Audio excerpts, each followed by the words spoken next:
యాదాద్రి శ్రీ లక్ష్మీ నరసింహస్వామి క్షేత్రంలో అధ్యయనోత్సవాలు అంగరంగ వైభవంగా జరుగుతున్నాయి.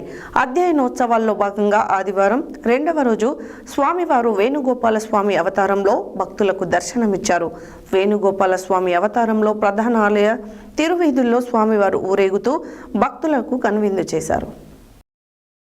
యాదాద్రి శ్రీ లక్ష్మీ నరసింహస్వామి క్షేత్రంలో అధ్యయనోత్సవాలు అంగరంగ వైభవంగా జరుగుతున్నాయి. అధ్యయనోత్సవాలలో భాగంగా రెండో రోజు స్వామివారు వేణుగోపాల స్వామి అవతారంలో భక్తులకు దర్శనమిచ్చారు. వేణుగోపాల స్వామి అవతారంలో ప్రధాన ఆలయ తిరువీధులలో స్వామివారు ఊరేగింపు భక్తులను కనువిందు చేశారు. మరోవైపు ఆలయ అర్చకులు స్వామివారిని వేణుగోపాల స్వామి అలంకరణలో చూడముచ్చటగా తీర్చిదిద్దారు. ప్రత్యేకమైన పూలతో స్వామివారిని స్వరంగ సుందరంగా అలంకరించారు.